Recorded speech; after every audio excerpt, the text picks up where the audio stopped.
Ni saa 12:30 Afrika ya Kati, 1:30 jioni Afrika Mashariki. Ukiwa Kinshasa, Brazzaville na Bangui ni saa 11:30 jioni. Hujambo popote ulipo Afrika na kote duniani. Hii ni idhaa ya Kiswahili ya Afrika, sauti ya Mwafrika. Haya ni matangazo yanayoangazia matukio muhimu barani. Tumekuandalia taarifa mbalimbali ikiwemo sanaa, uongozi, afya, teknolojia, spoti, bila kusahau mazingira. Jina langu ni Anna Ngugi. Andamana nasi kwenye ukurasa wetu wa Facebook, YouTube, X na TikTok. Tafuta idhaa ya Kiswahili ya Afrika. Karibu mpenzi msikilizaji, tuandamane. Kwa wasikilizaji wetu wa Kenya, hasa katika mwambao wa pwani na viunga vyake, mnaweza sasa kutusikiliza kupitia Radio Kaya ambayo inasikika kupitia 93.1 FM hapo jiji kuu la Mombasa, ikisikika pia maeneo ya Kwale, Kilifi, Taita Taveta na Lamu. Tuseme tu eneo zima la pwani. Nchini Tanzania mnaweza kutusikiliza kupitia 92.5 Highlands FM, radio iliyopo katika mkoa wa Mbeya na ukanda wa nyanda za juu kusini. Inasikika pia maeneo ya kaskazini ya Zambia na Malawi. Kwa wasikilizaji wetu wa Uganda, sasa tupo kwenye Jogoo, ikiwikia 93.8 FM inayopatikana maeneo ya Mbale, Iganga, Mayunge, Malaba na mpakani Busia. Pia baadhi ya maeneo ya Kisumu nchini Kenya.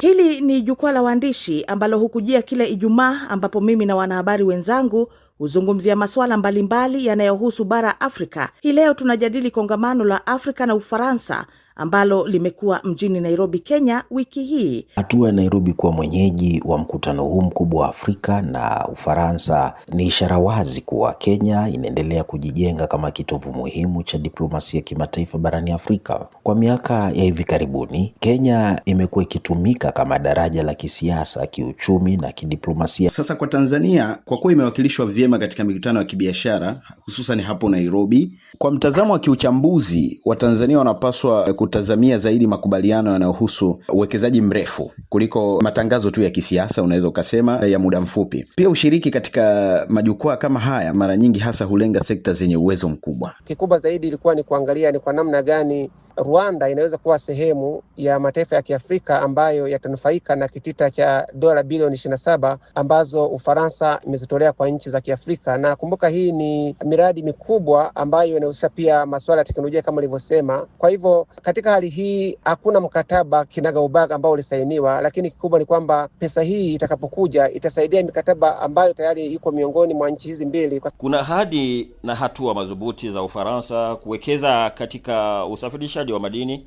nchini Jamhuri ya Kidemokrasia ya Kongo badala ya kusafirisha malighafi pekee. Lakini hapa kuna swali muhimu. Kuhusu swali la Ufaransa kuwekeza kwenye viwanda, hakuna ahadi yoyote ambayo inaweza ikawape imani Wakongomani.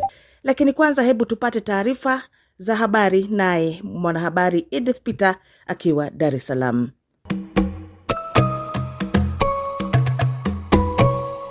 Ituri, DRC. Mlipuko wa ugonjwa wa Ebola umethibitishwa katika mkoa wa Ituri nchini Jamhuri ya Kidemokrasia ya Kongo. Kituo cha Afrika cha kudhibiti na kuzuia magonjwa kinaendelea kufuatilia kwa karibu hali hiyo, na leo kimeitisha kikao cha dharura cha uratibu wa ngazi ya juu kikihusisha DRC, Uganda, Sudan Kusini pamoja na washirika wa kimataifa ili kuimarisha ufuatiliaji wa mipakani, maandalizi na juhudi za kukabiliana na mlipuko huo. Baada ya mashauriano ya Wizara ya Afya ya Jamhuri ya Kidemokrasia ya Kongo pamoja na Taasisi ya Kitaifa ya Afya ya Umma, maabara ya mjini Kinshasa ilibaini uwepo wa virusi vya Ebola katika sampuli 13 kati ya 20 zilizopimwa. Takribani visa 246 vinavyoshukiwa kuwa vya Ebola pamoja na vifo 65 vimeripotiwa hasa katika maeneo ya Mongwalu na Lwampara. Vifo 4 vimeripotiwa miongoni mwa wagonjwa waliothibitishwa maabara kuwa na ugonjwa huo. Visa vingine vinavyoshukiwa pia vimeripotiwa katika mji wa Bunia, huku vikisubiri kuthibitishwa rasmi.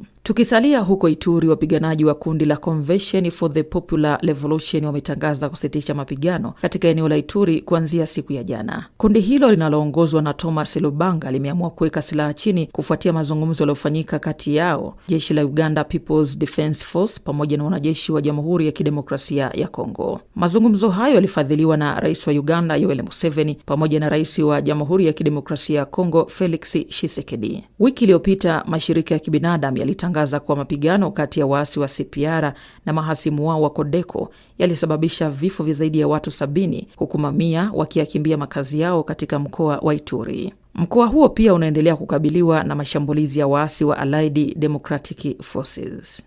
Washington, Marekani.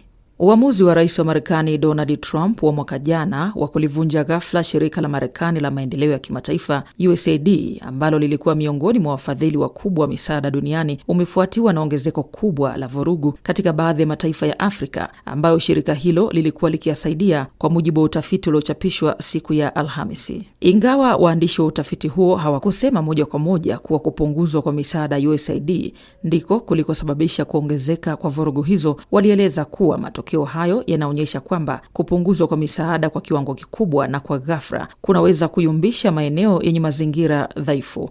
Hata hivyo, waliongeza kuwa hali hiyo si ushahidi kwamba misaada mingi hupunguza migogoro, bali inaonyesha athari za kusitishwa kwa misaada kwa ghafla na bila kutarajiwa. Kwa miaka mingi USAID ilikuwa ikitoa msaada muhimu kwa nchi mbalimbali za Afrika zilizoathiriwa na migogoro na vurugu. Kwa kufuta zaidi ya 90% ya mikataba ya misaada ya nje, utawala wa Trump ulipunguza takriban dola bilioni 60 za ufadhili. Watafiti hao walisema walichunguza iwapo kusimamishwa kwa ghafla kwa shughuli za USAID kulifuatiwa na ongezeko la vurugu katika maeneo ya Afrika yaliyokuwa yakipokea msaada mkubwa zaidi, na wakabaini kuwepo kwa uhusiano kati ya mambo hayo mawili. Wataalamu wa migogoro wanaeleza kuwa Afrika kwa sasa ndiyo eneo linalokabiliwa zaidi na tishio la makundi ya kijihadi kuliko sehemu nyingine yoyote duniani. Kwa muda mrefu USAID ilikuwa mshirika mkuu wa kifedha wa nchi nyingi za Afrika, ikisaidia serikali na mashirika ya misaada kukabiliana na migogoro mbalimbali katika sekta tofauti.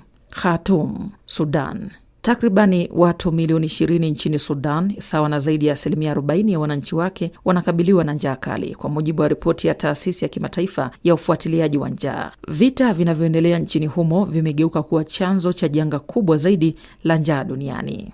Njaa na baa la njaa zimekuwa alama ya vita vya miaka mitatu nchini Sudan, vinavyokadiriwa kuua mamia ya maelfu ya watu, kuharibu uchumi na sekta ya kilimo, pamoja na kuwalazimisha watu milioni 14 kuyahama makazi yao. Makadirio ya taasisi inayoungwa mkono na Umoja wa Mataifa ya IPC yanaonyesha idadi hiyo ni pungufu kidogo ukilinganisha na watu milioni 21.2 waliotajwa mwaka jana. Hata hivyo, maeneo 14 katika majimbo ya North Darfur, South Darfur na South Kordofan bado yako katika hatari ya kukumbwa na baa la njaa, huku watu 135,000 wakikabiliwa na viwango vya janga la njaa. Aidha, watoto wapatao 825,000 wanatarajiwa kuathiriwa na utapiamlo mkali kutokana na ukosefu wa usalama, vizuizi vya upatikanaji wa misaada, pamoja na kupunguzwa kwa bajeti ya misaada, hali inayozuia usafirishaji wa misaada katika maeneo mengi.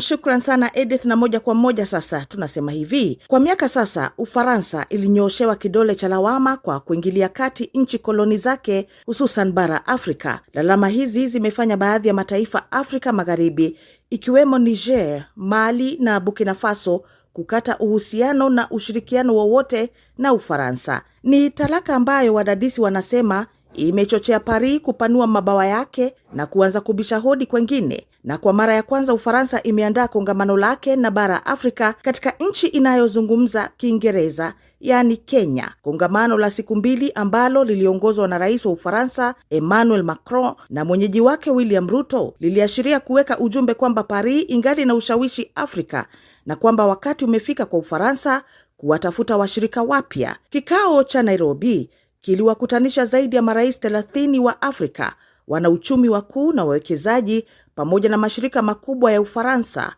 Wakati akirejea mjini Paris, Rais Macron ameahidi kwamba Afrika sasa ni mshirika sawa na wa kutegemewa, na pande zote zikiwa sawa katika ushirikiano wa uchumi, teknolojia, mazingira na masuala ya nishati. Ufaransa inajiunga na mataifa mengine yaliyokita ushawishi Afrika ikiwemo China, Uturuki, Urusi, Marekani na miliki za Kiarabu. Wengi wanahoji, je, kutafuta wenza wapya Ufaransa ingali na ushawishi kwa Afrika, au ni kuokoa sifa yake baada ya kuachwa na wenza wengine, au tuseme wenzi wa zamani? Kuvalia njuga mjadala wa leo, tutakuwa na wenzangu kutoka Kenya, Tanzania, Rwanda na Jamhuri ya Kidemokrasia ya Kongo. Nchini Kenya tutakuwa naye Shisia Wasilwa, na ndio tunaanza na swali lake tukiuliza hivi: Nairobi imeweka historia kwa kuwa mwenyeji wa kwanza nje ya Ufaransa. Je, unadhani hatua hii imethibitisha kuwa Kenya sasa ndicho kitovu kipya cha diplomasia ya kimataifa barani Afrika?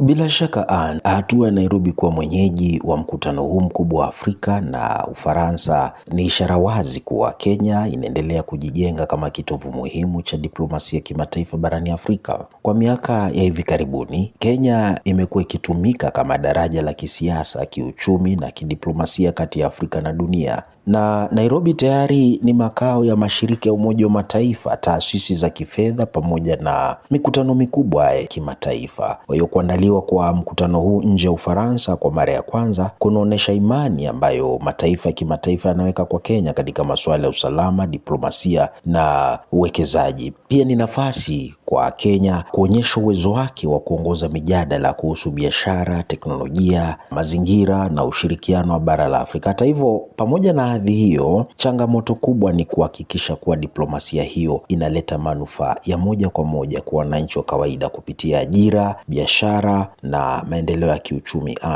Naam, shukran sana Shisia Wasilwa, na tunaingia nchini Tanzania. Mwanahabari ni Ibrahim Hassan. Karibu sana Ibrahim. Tunapozungumza kuhusu Tanzania imewakilishwa vyema katika mikutano ya kibiashara hapa Nairobi. Je, makubaliano gani makubwa ya kiuchumi ambayo Watanzania wanapaswa kuyatarajia kufuatia mkutano huu? Naam, asante sana Anne. Kwanza kabisa Watanzania kama Watanzania lazima kwanza waelewe kwamba kila mkutano unakuwa una makubaliano yake binafsi, lakini lazima kila mkutano uwe na mjadala hususan ambao utaonesha wazi ya kuwa huu ni mkutano. Sasa kwa Tanzania, kwa kuwa imewakilishwa vyema katika mikutano ya kibiashara hususan hapo Nairobi, kwa mtazamo wa kiuchambuzi, Watanzania wanapaswa kutazamia zaidi makubaliano yanayohusu uwekezaji mrefu kuliko matangazo tu ya kisiasa, unaweza ukasema ya muda mfupi. Pia ushiriki katika majukwaa kama haya mara nyingi hasa hulenga sekta zenye uwezo mkubwa kwa mtazamo huo wa jicho la kiuchambuzi, lakini ukuaji wa sekta kama vile nishati, aidha usafirishaji, kilimo cha siasa, madini na teknolojia ya kidijitali, pengine unaweza kusema. Kitu kikubwa ambacho naweza kusema kutoka kwenye matarajio ya mkutano huu kwa Tanzania, kutakuwa kuna uongezeko la ushirikiano wa kampuni za Ulaya katika miradi labda ya miundombinu, ufadhili wa miradi bandari pamoja na reli, kwa mfano kama tulivyoona katika lengo ambalo pengine Aliko Dangote kama tajiri mkubwa alipotaka kujenga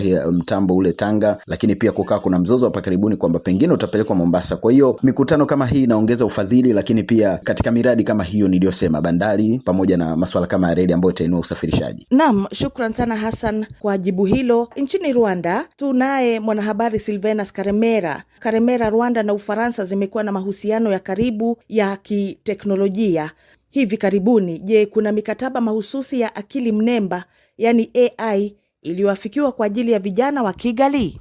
Naam, asante Anne. Nadhani hakuna mikataba iliyosainiwa miongoni mwa Rwanda na Ufaransa katika kikao hiki cha Nairobi, lakini kumekuwepo na mazungumzo. Kuna mazungumzo baina ya marais pamoja na mawaziri, sana mawaziri wa mashauri ya kigeni wa Rwanda na Ufaransa pale. Lakini kikubwa zaidi haikuwa ni mikataba sana. Kikubwa zaidi ilikuwa ni kuangalia ni kwa namna gani Rwanda inaweza kuwa sehemu ya mataifa ya Kiafrika ambayo yatanufaika na kitita cha dola bilioni 27 ambazo Ufaransa imezitolea kwa nchi za Kiafrika. Na kumbuka hii ni miradi mikubwa ambayo inahusisha pia masuala ya teknolojia kama nilivyosema. Kwa hivyo katika hali hii hakuna mkataba kinagaubaga ambao ulisainiwa, lakini kikubwa ni kwamba pesa hii itakapokuja itasaidia mikataba ambayo tayari iko miongoni mwa nchi hizi mbili, kwa sababu Ufaransa imekuwa ikitoa misaada kwa Rwanda pamoja na mikataba ya ubia miongoni mwa mataifa mawili. katika sekta mbalimbali. Kwa hivyo kuwepo kwa Rwanda katika jiji la Nairobi kuhusu kikao cha Africa Forward Summit ambacho kimeandaliwa na Ufaransa pale Nairobi, ilikuwa ni katika muktadha mpana wa kuhakikisha kwamba pesa yoyote itakayotolewa kama nyongeza ya miradi ambayo tayari Ufaransa inayo hapa katika masuala ya miundombinu, masuala ya teknolojia, masuala ya elimu, utamaduni, masuala mengine, basi Rwanda pia ipate kitita ama sehemu ya kiasi hicho.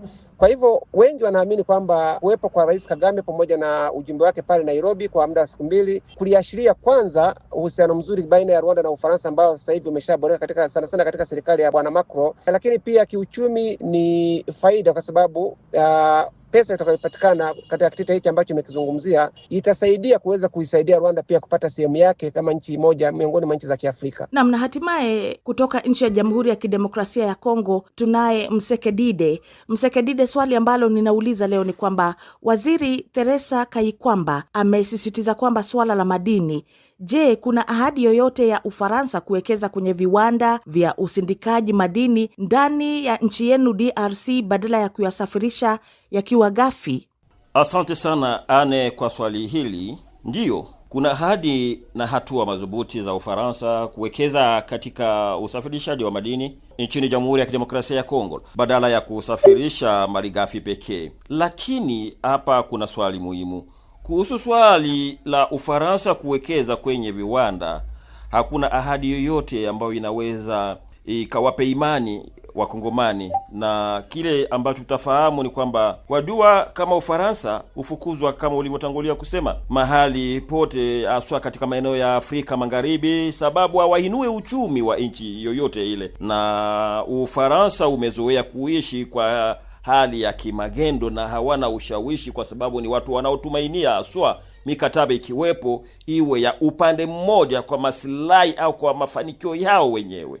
Sasa hali hiyo yaelezwa kama vile ngambo, kwa mfano mkoani Kivu ya Kaskazini kuna ile ambacho wanaita graben. Sisi upande wetu hapa tuna kwa mfano mafuta ya petroli nyingi. Wajua kama Soko, kuna kiwanda ambacho kinajulikana kama vile Soko kutoka Uingereza iliwahi mnamo mwaka 2007 kama nakumbuka kutaka kuchimba mafuta huko. Ufaransa ikaipigia vita eti itaharibu mazingira, lakini kwa mshangao mkuu wakaweka Total ngambo ya Uganda na kwa sasa inachimba mafuta ya taa. Hayo tu ni kusema kwamba licha ya kufikiana na ile ambayo tunafahamu, Ufaransa watu wengi hawana imani nayo kwa sababu haswa wanapigania ushawishi wa mafanikio ya upande mmoja na tena ni upande wao. Kifupi ni kwamba Ufaransa haina hiyo muda wa kusaidia kikamilifu kwa kuweka viwanda hivyo. Wahitaji tu kupata kirahisi ama kimagendo wakitumikisha nchi nyingine. Ikiwa unajiunga nasi msikilizaji, hii ni idhaa ya Kiswahili ya Afrika, sauti ya Mwafrika. Jiunge nasi kwenye Facebook, TikTok na X. Tafuta idhaa ya Kiswahili ya Afrika. Tunakukaribisha pia ujiunge, yani usubscribe na idhaa ya Kiswahili ya Afrika na kuwa huru kabisa kuchangia kwenye matangazo ya leo. Mimi ni Anne Ngugi. Sasa matangazo yetu yapo kwenye redio ya kijamii Kivu inayopatikana katika mji wa Baraka, tarafa ya Fizi, mashariki mwa Jamhuri ya Kidemokrasia ya Kongo, pia ikisikika kwenye baadhi ya mikoa ya nchi jirani ya Burundi pamoja na baadhi ya maeneo katika tarafa ya Uvira. Ukiwa Afrika Kusini unaweza kutusikiliza kupitia SA Swahili FM radio iliyopo mji wa Johannesburg kila siku na pia inapatikana kwa masafa marefu. Fuatilia matangazo haya pia kwenye redio Rwanzururu RTR Beni ikihudumia maeneo ya Beni, Ituri, Lubero na viunga vyake, pamoja na kuwafikia wasikilizaji wa Bundibujo, Kasese na Masaka nchini Uganda. Vilevile inapatikana kwa masafa marefu.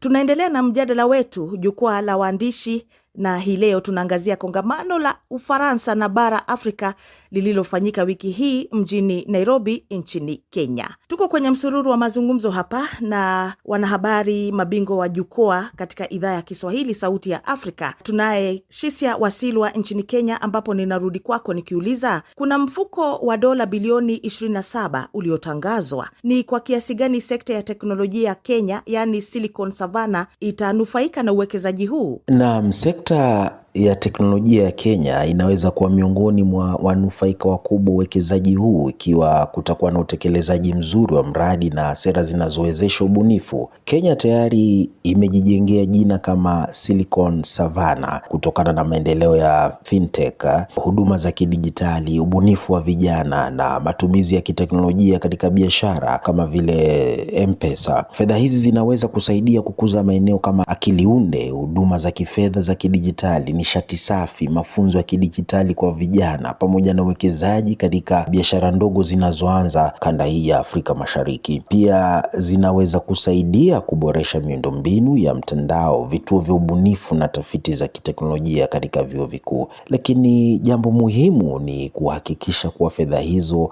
haziishi katika mikataba ya kisiasa pekee, bali zinawafikia wabunifu wa ndani, vijana na wafanyabiashara wadogo wa teknolojia. Ikiwa hilo litafanyika, Kenya inaweza kuimarisha nafasi yake kama kitovu cha teknolojia barani Afrika na kuongeza ajira kwa maelfu ya vijana. Tumesikia vizuri hapo Shisia.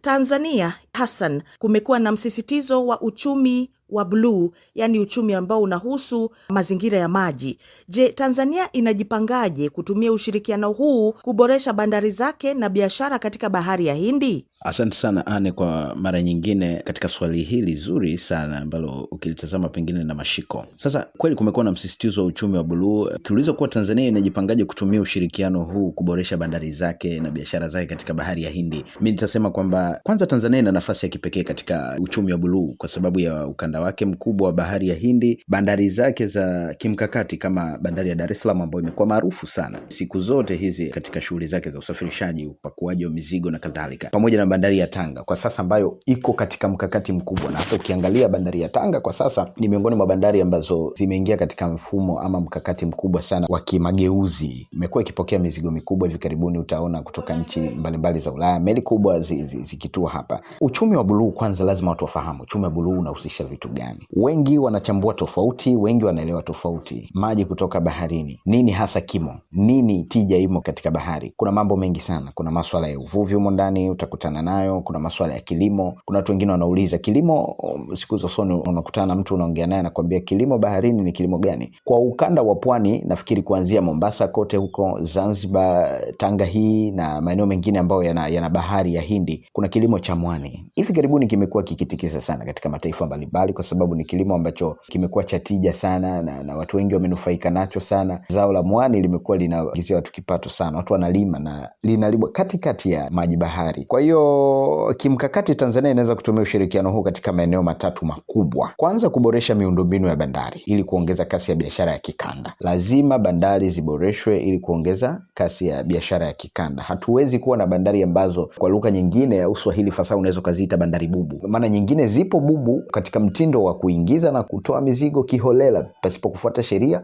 lakini pia zinaweza zikawa bubu kwa upande mwingine kutokana na kile ambacho zinafanya hakina tija, kwa sababu hapa tunategemea pato kubwa la kiuchumi. Na nadhani kwamba tumekupata vizuri Hassan kuhusiana na maendeleo ambayo yanaendelea katika soko hilo la masuala yanayohusu mazingira ya maji ama blue economy. Tuingie nchini Rwanda, Silvenas Karemera, na tunazungumza kuhusu mabadiliko ya tabia nchi. Nchi ya Rwanda imekuwa mfano wa green growth. Je, fedha zilizotengwa na Ufaransa zitasaidia vipi miradi ya mazingira nchini kwenu? Asante Anne. Nadhani Rwanda imekuwa ni miongoni mwa nchi ambazo zimepiga hatua kubwa katika swala zima la kuboresha mazingira, sana sana katika swala zima la upandaji miti katika sehemu zote za Rwanda na kuweza kuhuisha misitu ambayo zamani ilikuwa imeshakatwa, na sasa hivi ukitembea katika kila sehemu nchini Rwanda unaona kwamba kuna misitu mikubwa, kuna hali fulani ya hali ya hewa imekuwa nzuri kabisa. Lakini hata katika jiji la Kigali kuna miradi mikubwa sana ya upandaji miti ambayo sasa hivi inaofanya mji huu kuwa miongoni mwa miji safi kabisa kutokana na upandaji miti hapa na pale. Na kumekuwepo na miradi mbalimbali ambayo inapata ufadhili kutoka nchi za kigeni, sana sana katika mashirika mbalimbali ya kimataifa. Kwa hiyo nadhani kitita hiki cha bilioni 27 ambacho Ufaransa imetoa bila shaka kinapitia kwenye miradi hii, kwa sababu hii si pesa ambayo inakuja kugawiwa mataifa mikononi, isipokuwa ni mimi pesa inawekwa pale na itakuja kusaidia miradi ambayo imeandaliwa kwa makusudi kabisa na ambayo imesukwa kwa ustadi mkubwa, ili kuonyesha kwamba pesa hii itakapotolewa basi itakuwa ni faida kwa Afrika kwa ujumla wake. Kwa hivyo Rwanda kama kawaida, kama nilivyosema, kuna miradi mingi tu ambayo inanuia kuboresha mazingira, kuboresha hali ya hewa na kadhalika. Nadhani kupitia miradi hiyo bila shaka kutakuwepo na miradi zaidi ambayo itaandaliwa kwa ajili ya kuweza kupata sehemu ya pesa hii ambayo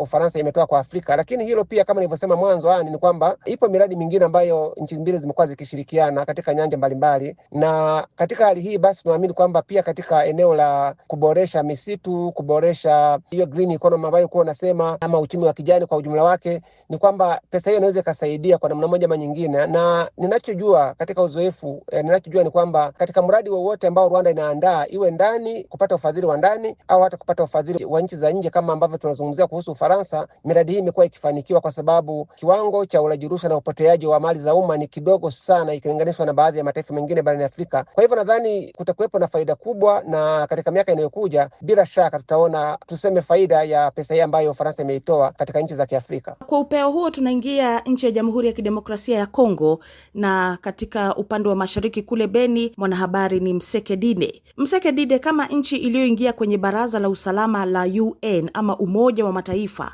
nchi ya Jamhuri ya Kidemokrasia ya Kongo DRC imetumiaje nafasi hii kuishinikiza Ufaransa kuingilia kati mzozo wa mashariki mwa nchi hiyo? Jamhuri ya Kidemokrasia ya Kongo imetumia mikakati ya kidiplomasia, ushawishi wa kihistoria na shinikizo la kibinadamu kuishawishi Ufaransa kuingilia kati mzozo huu ambao unaendelea mashariki mwa nchi, haswa tukizungumzia swala la wapiganaji wa M23 na nchi ya Rwanda.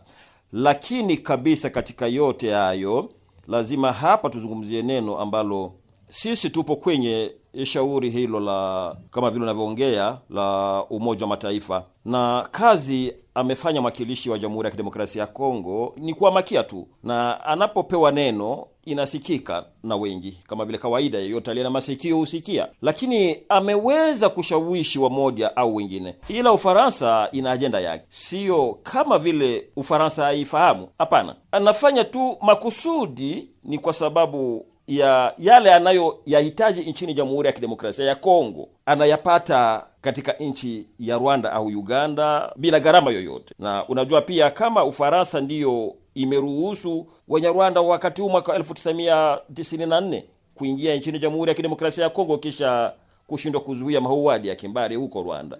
Kwa sasa Ufaransa ni labda tu niseme haina dhamiri tulivu. Kwa kumalizia, Ufaransa haijali hali yoyote ya Jamhuri ya Kidemokrasia ya Kongo, bora ipate tu dhahabu na mafuta, haizuri kwa njia gani. Ila haioni vizuri kuona Jamhuri ya Kidemokrasia ya Kongo kwa sasa imeshirikiana na kuungana na Amerika au Marekani mkono kwa mkono ili kuboresha sekta ya madini. Lakini labda tuongelee la muhimu, kufikia mwaka wa 2026 uhusiano huu umejikita katika maeneo yafuatayo, yani ushiriki wa juu wa kidiplomasia na mikutano ya Paris. Rais Felix Tshisekedi amekuwa akikutana mara kwa mara na rais wa Ufaransa Emmanuel Macron, ikiwa ni pamoja na mikutano ya dharura iliyoandaliwa na Ufaransa jijini Paris kama ile ya Oktoba mwaka 2025 na Februari 2026 ili kuelezea hali mbaya ya kibinadamu na kuomba msaada wa kimataifa. Msikilizaji, ikiwa unajiunga nasi, shukran na karibu. Hii ni idhaa ya Kiswahili ya Afrika, sauti ya Mwafrika. Tufuate kwenye Facebook, YouTube, TikTok na X. Tafuta idhaa ya Kiswahili ya Afrika. Walike pia marafiki na watu wa karibu kujiunga na idhaa yetu ya Kiswahili ya Afrika. Kumbuka kusubscribe, yani kujiunga na YouTube yetu, kwani sote tu familia moja, sauti moja ya Mwafrika. Naam, ni washukuru sana wanahabari kwa kuwa nasi, na kwa wasikilizaji wetu wa Tanzania, kumbuka kwamba mnaweza kutusikiliza mubashara kupitia Chipuka FM Radio 101.6 Gairo mkoani Morogoro. Hii inasikika pia jiji kuu la Dodoma, Manyara, Tanga na baadhi ya maeneo ya mkoa wa Tabora. Ukiwa hapo mashariki mwa nchi ya Jamhuri ya Kidemokrasia ya Kongo alipo Msekedide, unaweza kutupokea kupitia redio washirika, Radio Ngoma ya Amani Fizi ambayo inapatikana maeneo ya Baraka, Kivu Kusini na maeneo ya Kigoma nchini Tanzania na Burundi. Radio Radio Mani Manu City inarusha matangazo yetu kwa masafa ya 97.4 FM katika jiji la Kindu, ambao ndio mji wa jimbo la Maniema, Jamhuri ya Kidemokrasia ya Kongo. Hivi karibuni tutakuwa hapo Kigali na Bujumbura kuhakikisha sauti ya Mwafrika inasikika. Asanteni sana wenzangu tuliochangia mjadala wa leo. Kutoka Kenya tulikuwa na Shisia Wasilwa, kutoka Kigali tulikuwa na Silvenas Karemera, Ibrahim Hassan mwenzetu tumekuwa naye kutoka Tanga Tanzania, na kutoka Beni tumeungana naye Mseke Dide. Na washukuru wote ambao wamefuatilia na pia kuchangia mjadala wa leo. Hili ni jukwaa la waandishi, na kumbuka kwamba hii ni idhaa ya Kiswahili ya Afrika. Kumbuka kujiunga nasi kwenye mitandao ya kijamii. Hali kadhalika tumekuwa tukikutajia tu baadhi ya redio washirika tunaoshirikiana nao. Tumefika kikomo ya matangazo ya leo speciali ambayo ni jukwaa la Ijumaa. Jina langu ni Anna Ngugi. Kwaheri ya kuonana na uwe na jioni njema.